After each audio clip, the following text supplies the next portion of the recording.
জন্য হারাম করে দিয়েছে, কিন্তু তারপরেও তারা কেঁদেছে। এত বড় বড় দরজা পাওয়ার পরেও তারা আল্লাহর কাছে কেঁদেছে, আল্লাহ আমাদেরকে নবী করলেন কেন? কত বড় দরজা, নবীদের কত বড় দরজা, তারপরেও তিনারা পাগলের মতো কেঁদেছেন, আল্লাহ আমাদের নবী করলেন কেন? আল্লাহ আমাদের নবী করলেন কেন? আখির জামানার নবীর উম্মত করলেন না? কিতাবের মধ্যে এসেছে কিয়ামতের ময়দানে, মাহশরের ময়দানে আমার নবী পাকের এক একটা উম্মতকে আল্লাহ এত বড় বড় দরজা দেবে যে বনি ইসরাইল কম জামানায় নবীদের অত বড় দরজা নয়। জোরে বলুন সুবহানাল্লাহ। আমার রাসূল পাকের কিছু কিছু উম্মত, আমার রাসূল পাকের কিছু কিছু উম্মতকে আল্লাহ কিয়ামতের ময়দানে এত বড় দরজা দেবে যে বনি ইসরাইল কম জামানায় নবীদের অত বড় বড় দরজা ছিল না। ছেলে খেলা কথা। খাজা গরিবে নওয়াজ মাইনুদ্দিন চিশতি আজমিরি নিজে হাতে 90 লক্ষ কাফেরকে মুসলমান করেছে। ছেলে খেলা কথা। আপনার হাড়ে কটা হয়েছে?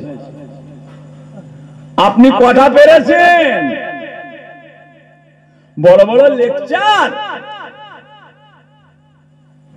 খাজা বাবা নিজে হাতে 90 লক্ষ কাফেরকে মুসলমান করলেন।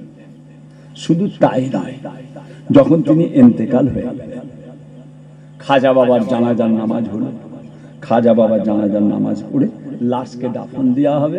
ভক্তরা, সমস্ত ভক্তগণেরা পাগলের মতো কাঁদতে লাগলেন, হাউ হাউ করে কাঁদছে, আমাদের পীরকে দাফন করে দেবে, আমাদের পীরকে দাফন করে দেবেন। জীবনের মতো শেষ দেখা, একবার মুখটা দেখাও না গা, কবর দিয়ে দেবে আর দেখতে পাবো, মাটি মনজুর হয়ে যাবে আর দেখতে পাবো, একবার খাজা বাবার মুখটা খুলে দেখাও না।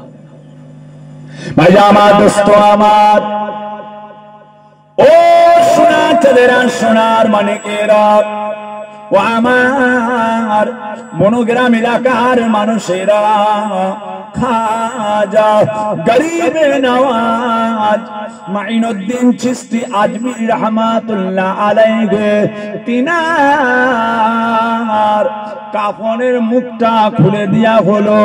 কাফনের মুখটা খুলে দেয়া হলো। মুখের কাফনটা খুলে দিতে দেখা যায় আরবি অক্ষরে, আরবি অক্ষরে। কোন ইমাম লিখে দেয় না, কোন মাওলানা লিখে দেয় না, কোন মুফতি লিখে দেয় না, কোন কারি লিখে দেয় না, কোন হাফেজ লিখে দেয় না। আল্লাহ তাআলার কুদরতে খাজা গরিবে নওয়াজ কপালের উপরে আরবি অক্ষরে লেখা হয়ে গিয়েছে, খাজা হাবিবুল্লাহ মিনাস সাউকে কাতিলুল্লাহ।